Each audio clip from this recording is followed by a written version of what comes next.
A Escola de Paz fala hoje sobre um assunto importantíssimo e delicado: cirurgia pediátrica. E o nosso convidado é o Dr. Nicanor Macedo. Dr. Nicanor Macedo é cirurgião pediátrico há mais de 20 anos, é chefe da cirurgia pediátrica do Hospital da Criança e chefe da cirurgia pediátrica urológica do Hospital Universitário Gafreguini. Muito obrigado pela sua presença, ter aceito o nosso convite, pessoa de tão importante na cirurgia pediátrica. Muito obrigado. Para começar, quais são as cirurgias mais frequentes em pediatria nas crianças?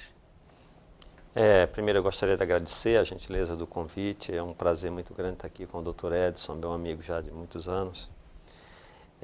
Bom, diretamente ao assunto, as anomalias congênitas mais comuns, elas são da região genital e da parede abdominal.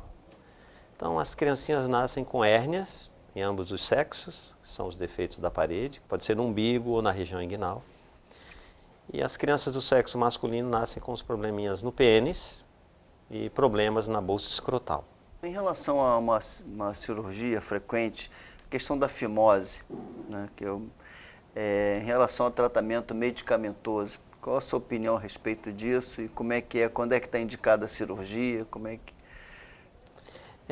A fimose é a primeira cirurgia que foi descrita no ser humano. Acredita-se que 4.000 anos antes de Cristo já existia a cirurgia do prepúcio, né, que é a pele do pênis, chama-se prepúcio.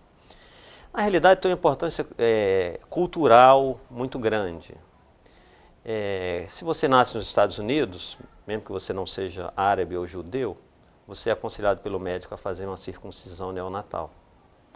Se você nasce na América do Sul, na França ou na Inglaterra, os médicos vão dizer assim: deixa o pênis quieto, não faz nada, não faz exercício, não faz pomada, não faz nada. Espera 3, 4, 5 anos que esse prepúcio se abre e a criança não precisa operar. Na realidade, de cada 10 crianças, 7 não precisa rigorosamente de operar. Apenas 3 crianças permanecem com aquela pele fechada, aquela pele que dificulta de alguma forma a urina ou acumula secreção, ou vai causar problemas na vida futura de ordem da sexualidade. Então, o tratamento medicamentoso, o exercício da pele, do pênis, ela é cultural, ela não é uma indicação médica. Na realidade, não precisa você dizer para a mãe que tem que tracionar o pênis. Aquilo é extremamente doloroso, irrita a criança, machuca. A criança não pode ir mais ao médico porque ela acha que o médico vai tracionar o seu prepúcio. Então, a minha orientação existem pessoas que querem fazer a circuncisão neonatal mesmo não sendo religioso, que são aqueles que têm uma influência americana, da Academia Americana de Pediatria. Então, você pode fazer uma circuncisão neonatal, uma cirurgia de fimose no período neonatal com anestesia local. Se não fizer isso, deixa a criança quieta, não precisa fazer exercício, espera entre 3 e 5 anos para ver se há uma liberação fisiológica do prepúcio. Obviamente que a Organização Mundial de Saúde publicou um trabalho muito grande em 2010 sobre os homens circuncisados versus os não circuncisados e doenças sexualmente transmissíveis. Esses trabalhos foram feitos na África, são trabalhos randomizados, que compararam 2 grupos muito bem feitos.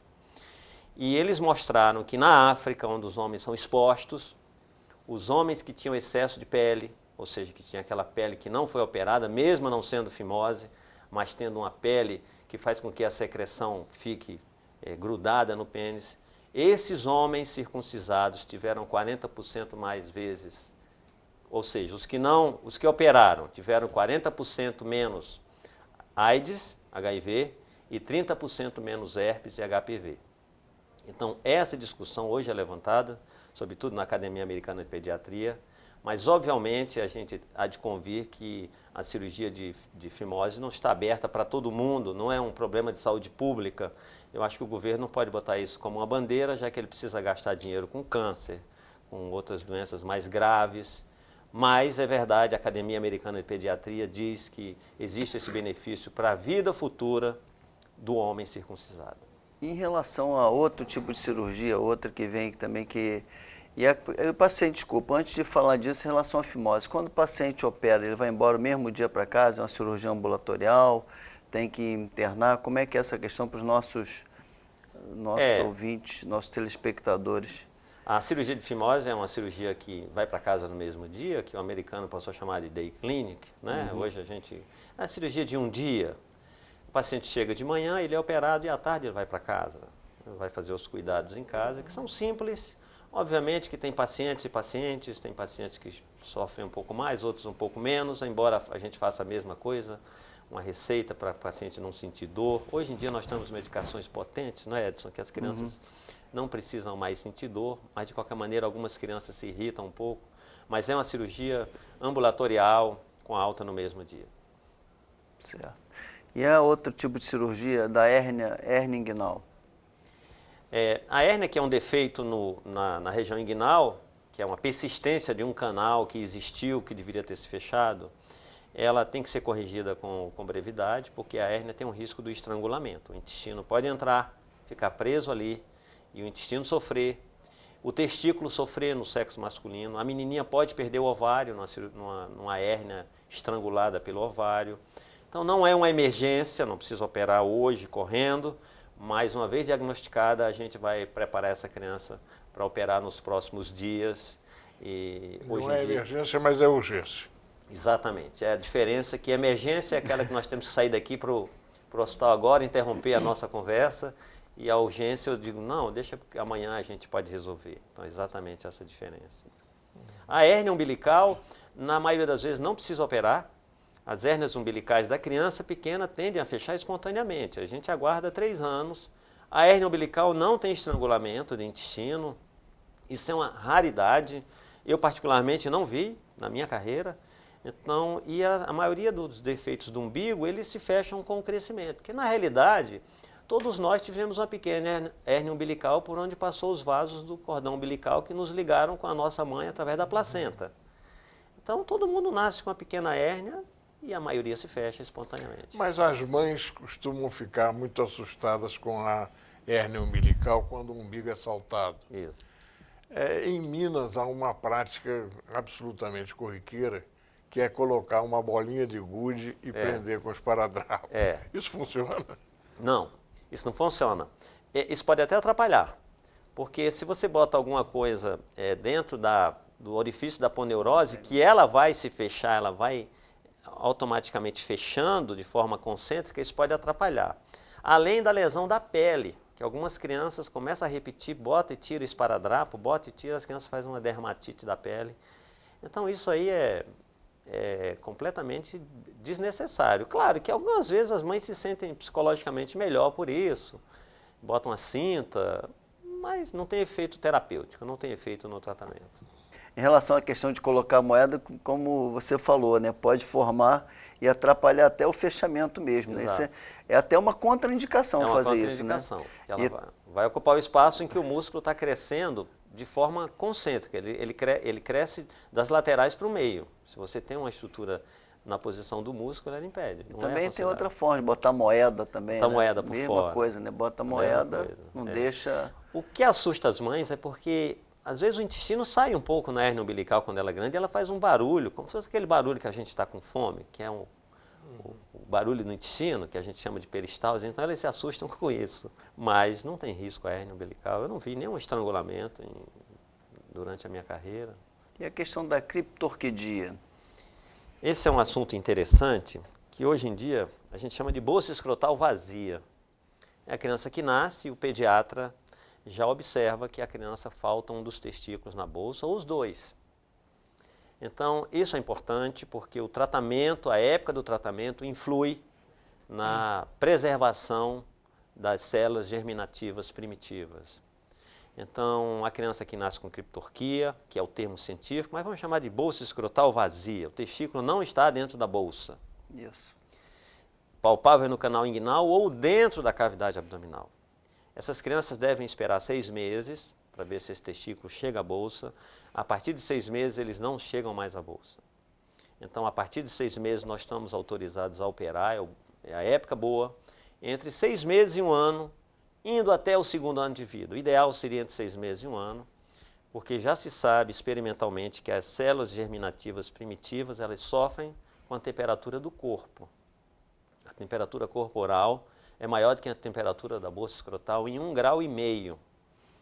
Então, esse é um dos mecanismos que experimentalmente fizeram isso em animais e viram que a temperatura bem mais alta ela pode comprometer essas células que são primitivas e que são as células que são as precursoras dos espermatozoides, são as espermatogônias primitivas, são as células escuras que se chamam.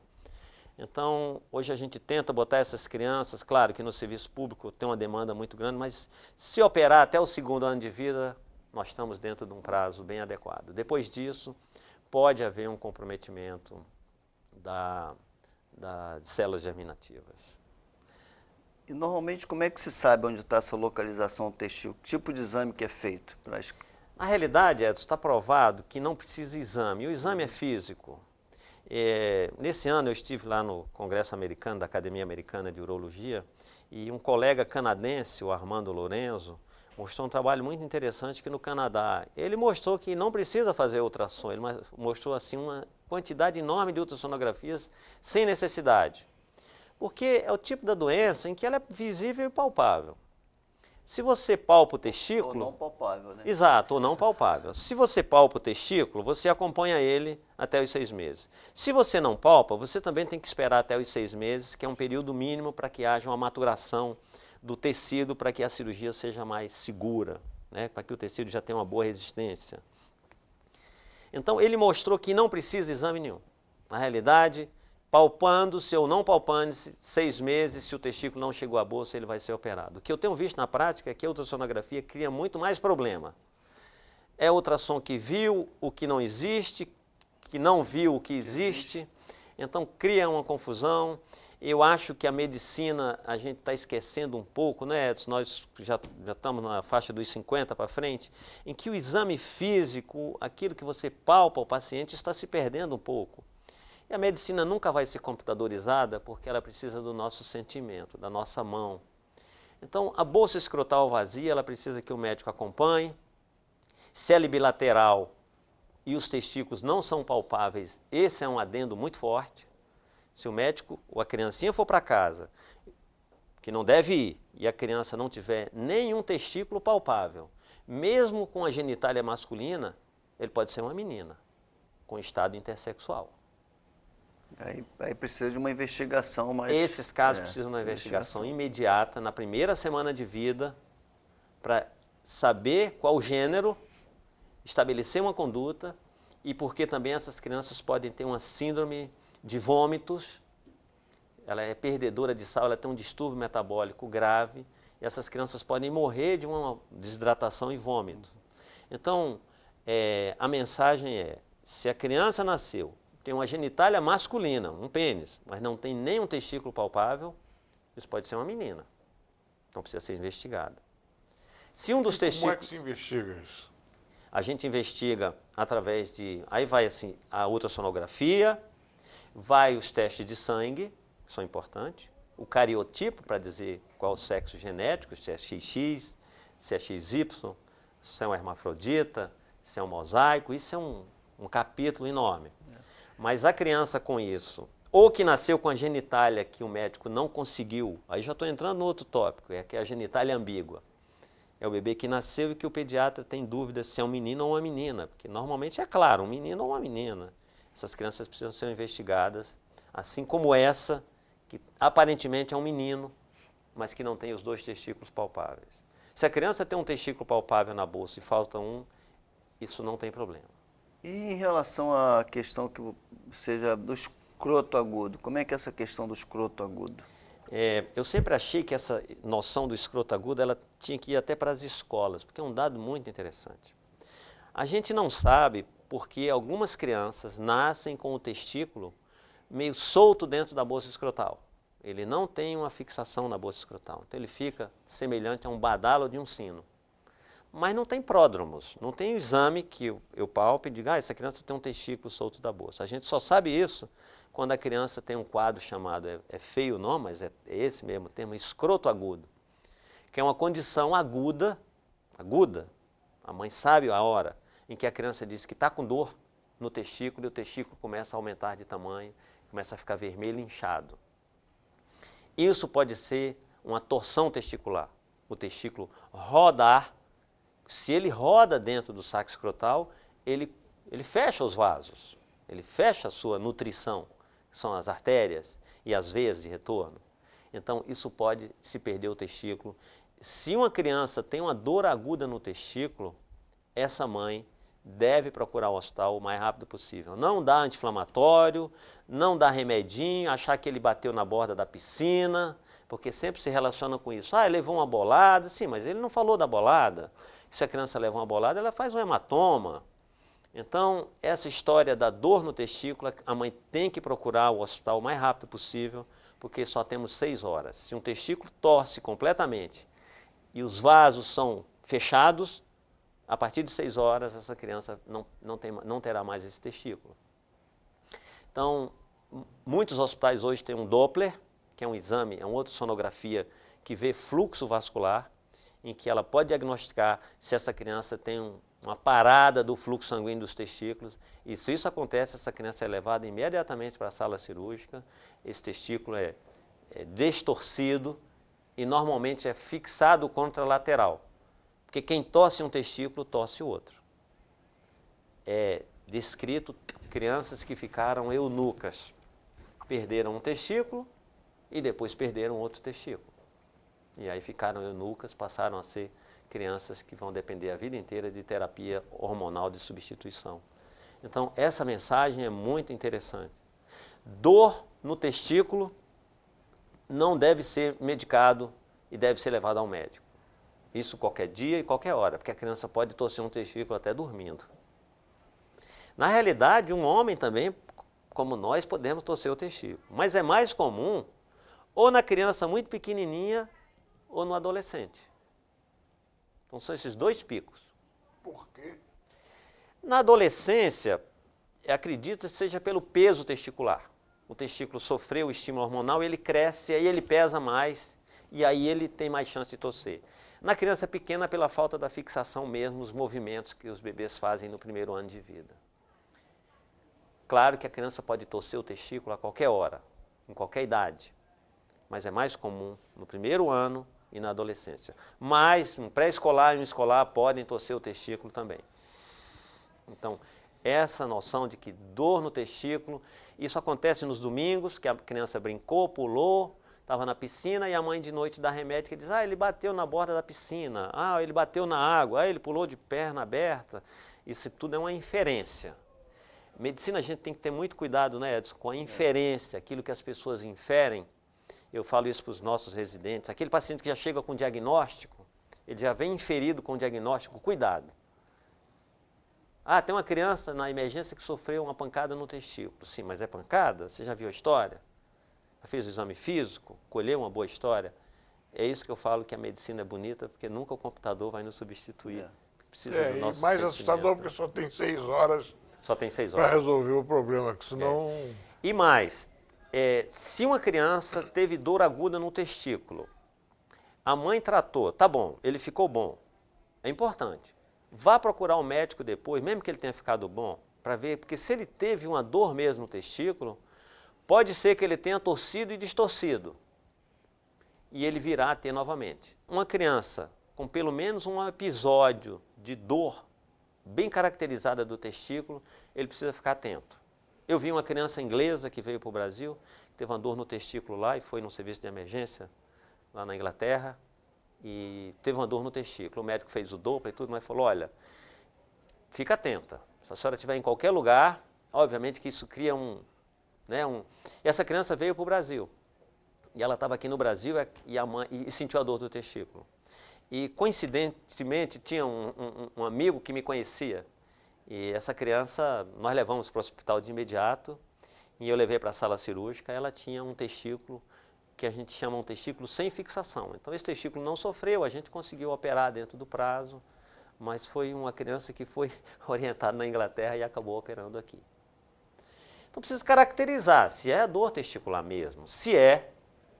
E também tem o seguinte, se uma criança teve mais de 2, ou seja, 2, a partir de 2, dores bem estabelecidas no testículo, a gente indica uma fixação testicular preventiva. Porque senão a criança não pode viajar. Como é que vai viajar? Como é que o pai vai ficar se o filho viaja para uma praia, não sei de onde? Então, se ele teve... Isso faz uma viagem para fora, Pra que fora. daqui para a Europa são 10, 11 horas. Se ele teve dois episódios de dor caracterizada do testículo, a gente indica a chamada fixação testicular preventiva. Que é cirúrgica sempre. Sempre. Mais de 2 episódios de dor caracterizada no testículo, nenhuma criança é igual a tratamento cirúrgico preventivo. Porque senão você fica, como dizia um professor meu, com um albatroz nas costas, né? Você está lá, não sei de onde, o albatroz está a corda para você. Então, ou seja, dor no testículo não é para brincar. Não é para brincar. Estar sempre atento e não Exato. ficar dando remédio. Aumentou a dor, está ficando forte, leva na emergência para examinar. E aí a gente volta um pouquinho para a hérnia. A criança com hérnia encarcerada, o intestino ela entra no canal por onde passam os vasos do testículo. Se ela não for desencarcerada, além de poder necrosar o intestino, ela pode necrosar o testículo. Então a criança não pode ficar uma noite em casa com o saco inchado de forma aguda e com dor. Ela tem que ir ao hospital. Também está dentro desse período de 6 horas. Claro que a medicina existem hérnias domiciliadas. Eu acabei de operar uma criança no hospital da criança que tinha uma hérnia que ia lá no joelho. Coitado de uma criança desses que estavam esperando. Mas aí o que é que acontece? O intestino foi entrando devagarzinho e domiciliou. Ficou ali, ocupou o espaço do testículo e tudo, mas viveu na camaradagem com o testículo e não necrosou absolutamente nada. Mas aí é a exceção, né? A regra é o intestino entrar, comprimir o testículo e isquemiar. Como é que uma mãe deixa ficar numa situação dessa sem se assustar? Nada. Às vezes as pessoas elas vão procurando os lugares. Não e consegue. aí os lugares, entendeu? Agora eu acho que a gente no momento tem mais estrutura, tem mais hospitais para resolver esse problema do público, né? Porque as pessoas às vezes são muito humildes e, sei lá, é difícil. Às vezes não tem, realmente não tem a referência, né? Já teve de chegar no hospital não encarcerado, mas com hérnia inguinal e a gente dizia, a gente não está operando aqui no hospital, tem que ir para a sua região para ser referenciado. Chega lá, entra numa fila e não consegue operar e fica nessa situação. Às vezes não é negligência aí muitas vezes não é negligência da família, é negligência do serviço público mesmo, né? Então, é complicado. Lógico, tem também a negligência da família, né? Mas de uma maneira geral, as mães são muito firmes na procura dos filhos, né? Da cura dos filhos, né? Eu acho que a pediatria tem essa vantagem, as mães são guardião dos filhos e isso é bom.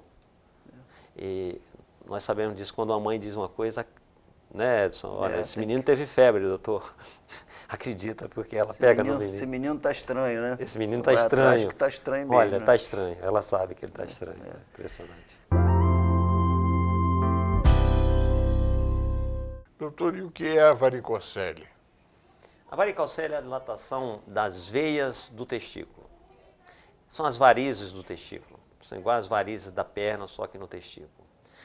Por um mecanismo desconhecido ainda, o testículo começa a ter dificuldade de mandar o sangue de retorno para o coração. Porque o sangue vem pelas artérias e voltam pelas veias. Então, por uma deficiência venosa, que a gente não conhece, provavelmente isso é um defeito congênito, às vezes tem histórias familiares, o sangue não retorna. E aí o sangue vai ficando, deixando o testículo inchado de sangue, cheio de sangue. E isso compromete a vitalidade do testículo. A varicocele em adultos é uma causa importante.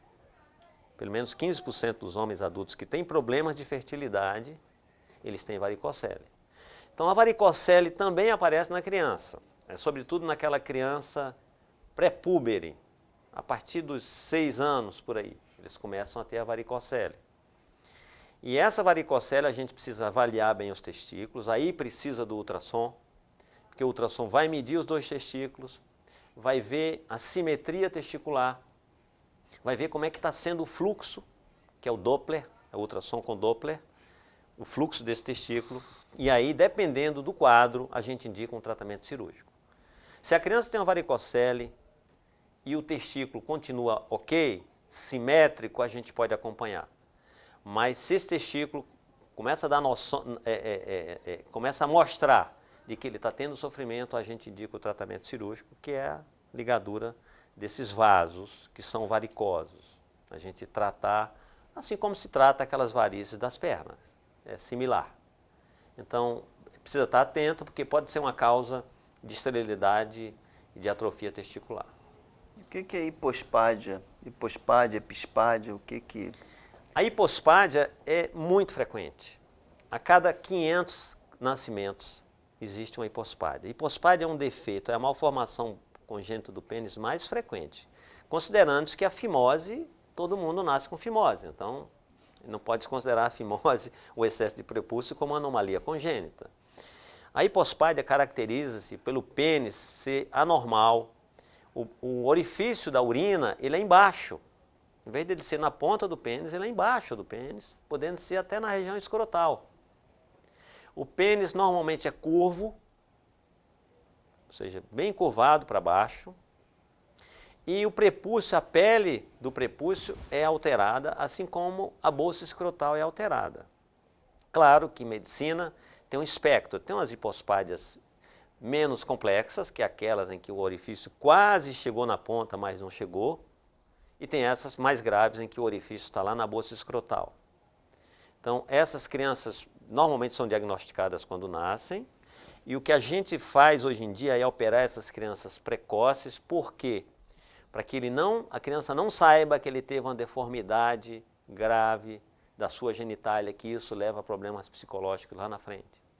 Essas crianças a gente começa a operar a partir dos 6 meses, e o ideal é que até 1 ano e meio, 2 anos, a gente tenha finalizado esses tratamentos, para que a criança não sofra, porque o pênis, ele é muito, nas formas mais complexas, ele é muito diferente. A criança não consegue fazer xixi em pé, porque o xixi desce como se fosse na perna, como se fosse uma mulher. Isso é muito constrangedor para um homem. O homem tem que fazer xixi para frente, né? O jato tem que ser para frente. Então, nessas formas menos complexas, a gente opera também precoce, porque dá um jato urinário para baixo, a pele é alterada. E nessas formas mais complexas, que normalmente precisam de 2, 3 cirurgias, a gente começa com 6 meses, entre uma cirurgia e outra tem um intervalo de mais ou menos 6 meses, mas que ao redor de 2 anos... É uma cirurgia plástica. É uma plástica. Chama-se genitoplastias. Isso é da nossa especialidade. As genitoplastias masculinizantes, que são essas dos meninos, e as femininizantes, que são das meninas. Isso é da nossa especialidade da urologia pediátrica. Em relação, partindo para cirurgias assim, mais do aspecto agudo, né? Apendicite aguda, como é que os pais devem suspeitar que possa ser e ficar mais preocupados? Tem alguma forma deles identificarem? Como é que seria isso? A apendicite aguda ela é mais comum nas crianças por volta dos 10 anos. Uma criança entre 8 e 12 anos, 15 anos, por aí. Abaixo dos 5 ela é rara, mas pode acontecer. Abaixo dos 5 o diagnóstico é muito difícil, até para nós, porque as crianças pequenas elas têm os sintomas gerais. Né? Tem uma febre, tem um vômito, e fica um pouquinho agitada. Aquilo faz parte muitas vezes de uma gastroenterite, de uma intoxicação alimentar, e elas são difíceis de examinar e elas não tendem a localizar muito bem o seu quadro doloroso. A criança maior, a partir dos 8 anos, você já conversa, já interage com a gente. Normalmente é uma dor difusa, associada com vômito ou mal-estar, mas essa dor inicialmente ela não é localizada. O apêndice está lá no canto direito da barriga, lá embaixo.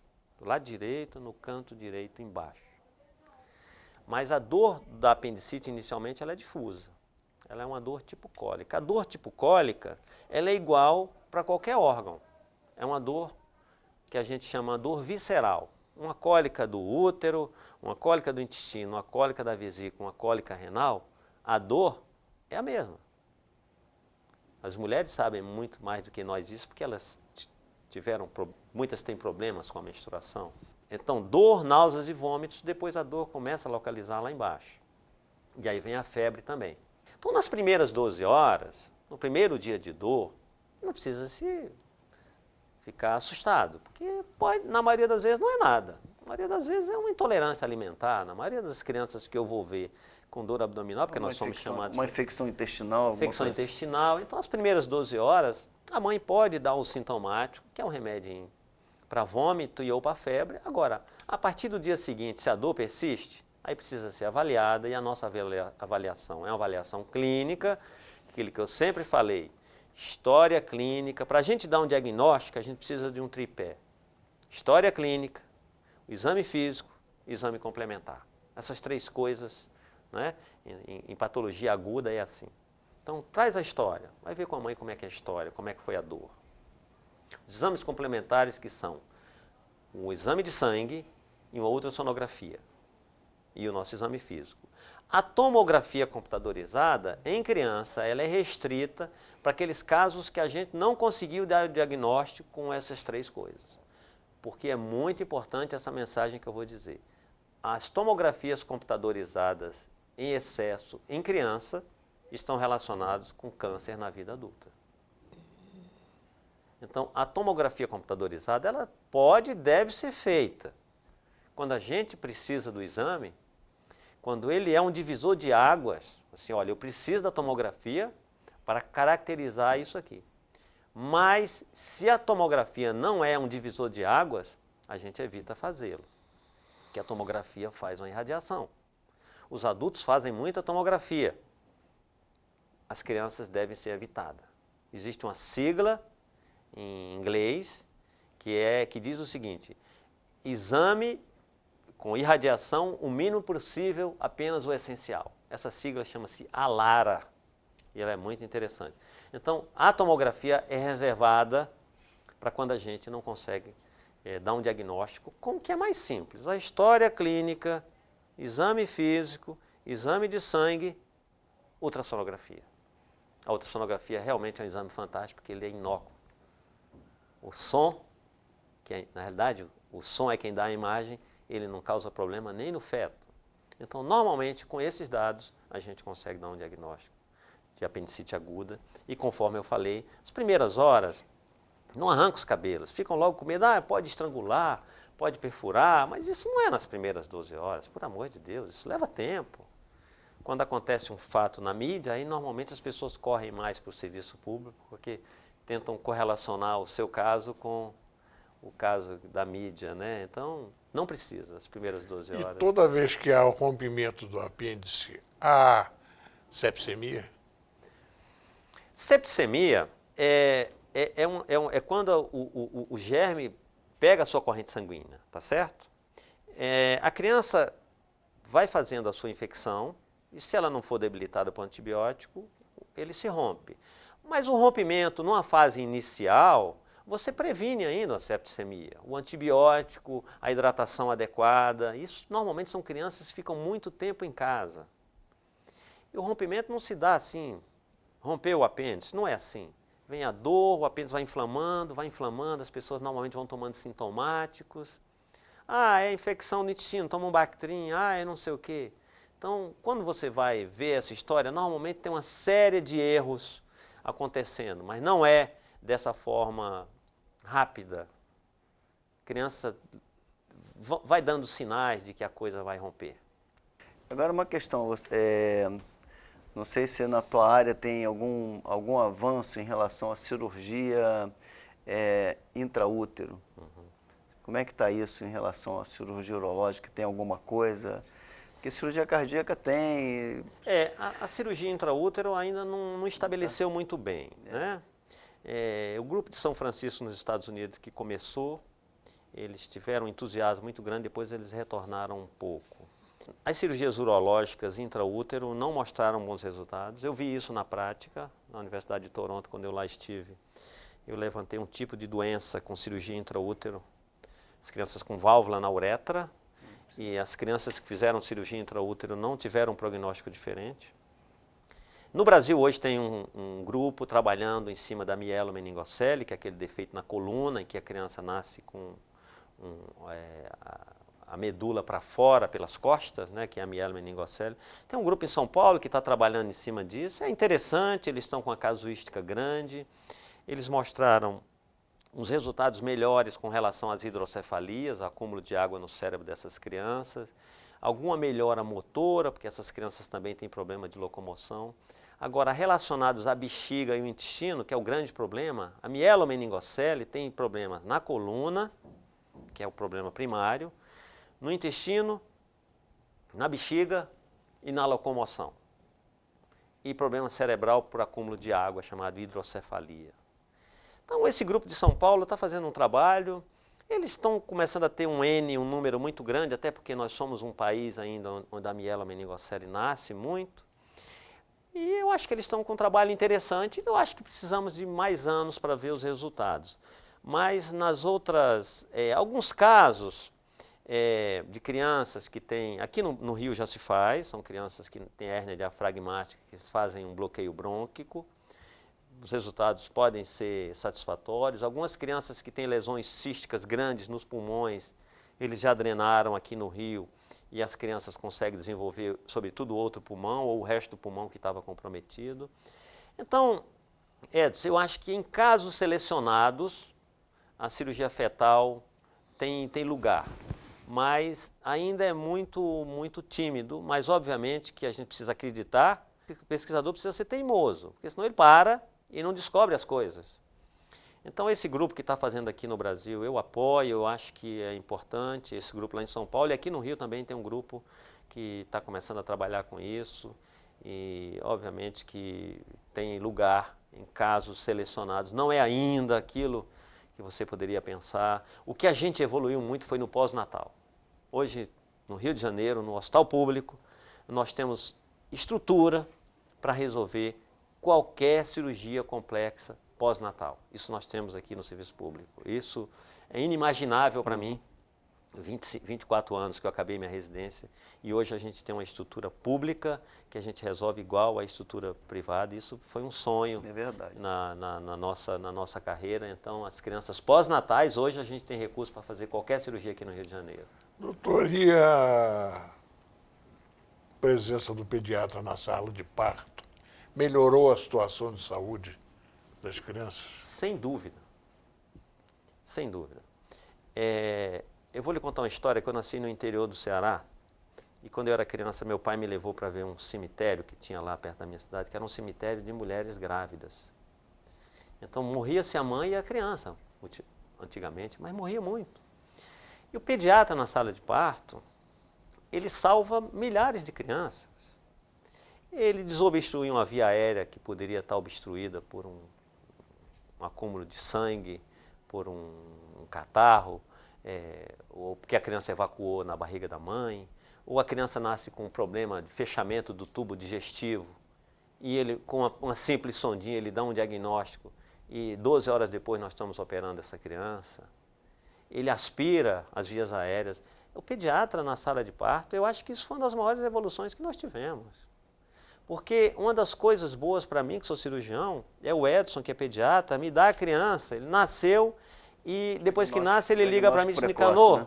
Eu acho que essa criança tem isso, vem aqui. Aí você vai lá e fecha o diagnóstico, nesse mesmo dia ou no dia seguinte nós estamos botando a criança na sala sem pneumonia, sem infecção e sem complicações. É isso que mudou a história, mudou a mortalidade dessas crianças, né? Então... Uma coisa que incomoda muito as mães e os pais é o xixi na cama. Há alguma relação clínica ou médica com o xixi na cama? Vamos lá. Primeiro, até os 5 anos, toda criança está autorizada a fazer xixi na cama. Porque a maturidade, ela pode levar 5 anos. Você nem considera que o termo chama-se enurese, né? Ou xixi na cama, ou perda noturna, porque na realidade enurese é um termo restrito. É a criança que perde urina quando está dormindo. Se a criança perde urina de dia é outra coisa, isso é incontinência, isso é mais complicado. Esse grupo a gente tem que investigar. A enurese, na maioria das vezes, não precisa. Porque a enurese, normalmente o pai ou a mãe foram enuréticos. Você vai falar com a mãe, aí a avó vai e diz, mas o meu filho também era enurético. Então, metade dos filhos, se um dos pais foi enurético, metade dos filhos são. Se ambos os pais forem enuréticos, praticamente 100% dos filhos serão enuréticos. Então vamos lá. É a criança que matura tarde. Essas crianças têm mais de um problema, não é um problema único. A enurese noturna ela é multifatorial. Um problema do sono, essas crianças têm um sono que ninguém acorda. Pode perguntar a toda mãe enurética, dos filhos enuréticos. E elas têm uma bexiga que, ainda imatura, ela tem uma capacidade pequena. Então, o que é que acontece? A bexiga enche, não é como a nossa, que vai aumentando a sua capacidade e segura a urina até de manhã. Se bem que tem muitos adultos que vão fazer xixi à noite porque a bexiga não aguenta. Mas só que ele não tem distúrbio do sono. Então ele acorda. E a criança não acorda porque ela tem distúrbio do sono. E algumas crianças desse grupo também, eles produzem mais urina durante a noite. É um grupo pequeno, 30%.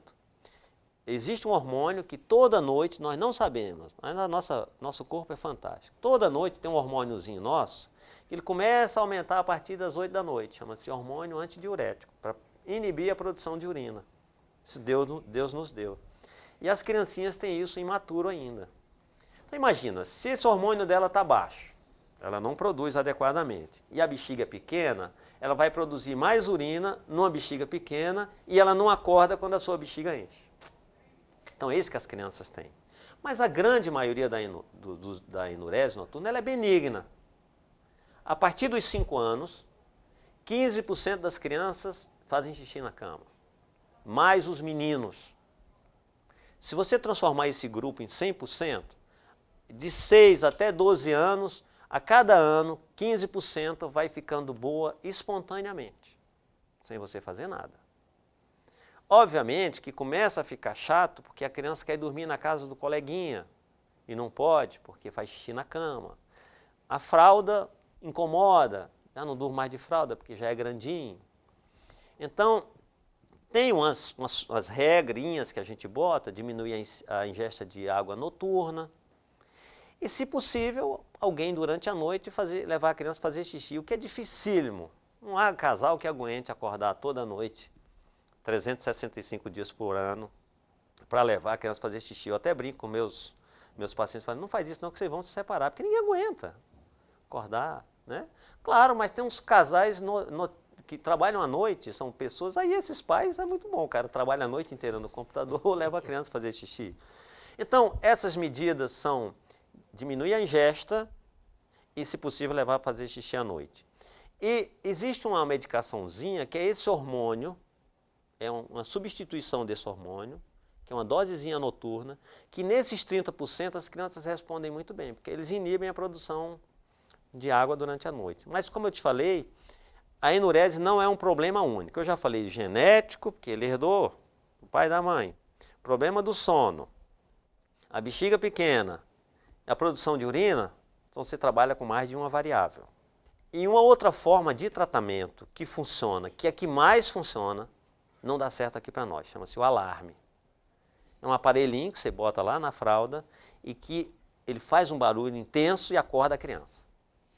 Então, ela durante 3 a 4 semanas não acorda ou vai acordando, ao redor de 4 semanas ela acorda com o alarme, você usa mais um período, depois ela fica acordando espontaneamente porque ela cria um reflexo condicionado.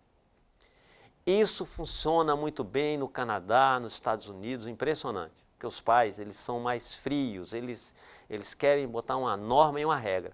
Aqui no Brasil funciona muito pouco. Eu tenho um colega em Recife que ele foi fazer um trabalho científico sobre alarme nas comunidades pobres lá de Recife, e todo mundo devolveu o alarme. Disse, não, doutor, meu filhinho acorda chorando, esse negócio do alarme.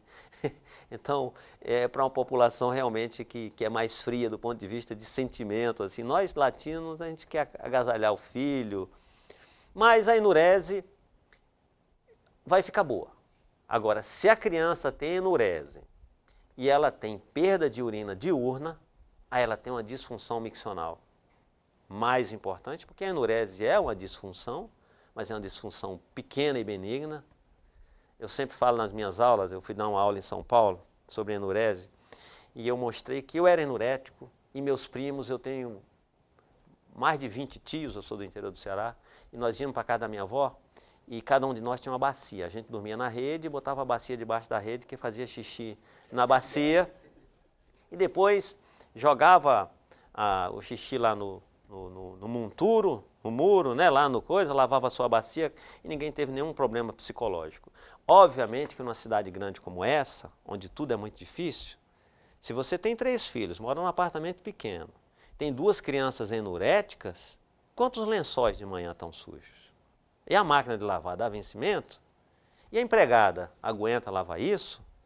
Então isso leva a um problema psicológico da família, que é atribuído que a criança tem um problema psicológico. Coitado, ele não tem problema psicológico nenhum. Ele herdou um probleminha fisiológico, mas aí se a pressão vem em cima dessa criança por causa disso e o problema é mais familiar do que da criança, aí se transforma num problema psicológico. Aí a criança vai retardar a sua cura. Porque realmente, né, o peso, a cobrança em alguém que não tem culpa, porque a criança, coitada, ele não sabe, a enurese, perda involuntária da urina durante o sono. Seria comparado a um cara bêbado fazer xixi na sua veste durante o sono, ele não está nem sabendo disso. E a criança não tem. Agora, essa enurese é primária. Existe a enurese secundária, que é a criança que já não fazia xixi na cama, o pai se separa da mãe. Ele começa a ter enurese. Esse é psicológico. Esse tem uma origem psicogênica, é uma regressão. Ou perder um ente querido. E esse tem tratamento psicológico. Esse é o tratamento psicológico. Esse primeiro é o tratamento médico e orientar a família. A consulta da enurese é isso aqui, tem que sentar com a família, sentar com a criança e explicar para ela que isso a priori não é uma doença, é um retardo na sua maturação. Então você tem que ter tempo, tem que ter uma consulta com tempo suficiente para explicar isso. Então ela é médica. Agora, se acontece isso que eu falei do apartamento pequeno, um monte de lençol e a cobrança em cima da criança, ela piora. E a enurese secundária, essa normalmente é do psicólogo. Então é por isso que a medicina tem essas nuances. Tem uma criança de enurese que precisa ir para o psicólogo. Tem outra que precisa vir para mim. E a perda de urina durante o dia? As disfunções miccionais, que é o desequilíbrio entre o reservatório, que é a bexiga, né? Entre o reservar e o expelir. A nossa bexiga, ela é um órgão espetacular. A gente só sabe o que é a bexiga quando o cara tem problema. Mas imagina, é alguém que está recebendo urina o tempo todo, está enchendo com baixa pressão, você não tem cólica, você não tem nada, chega um momento, ela te avisa no cérebro, e caramba, preciso ir fazer xixi. Você vai lá, relaxa, a bexiga contrai, o esfíncter relaxa e você esvazia com aquela sensação prazerosa que é fazer xixi. Então, a disfunção miccional, a perda, é quando existe uma incoordenação nesse mecanismo de enchimento e esvaziamento. E aí tem um leque de patologias que a gente precisa enquadrar a criança, tem formas de tratar, inclusive com fisioterapia local, que pode ser feita com um fisioterapeuta. Nós queremos agradecer a presença do Dr. Nicanor Macedo e provavelmente ainda vamos voltar a esse assunto. Muito obrigado e até mais.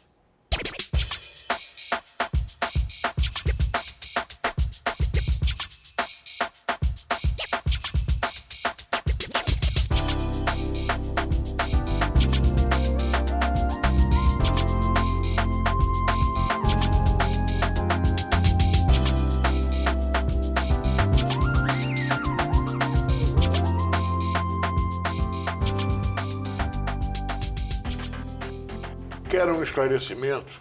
Tem um assunto que quer ver aqui no programa? Tem uma crítica, um depoimento, um elogio? Escreva para Luiz Lobo, Escola de Paz, Rio TV Câmara, Praça Floriano, 51, segundo andar, Centro, CEP 20031 050, Rio de Janeiro, RJ. Obrigado.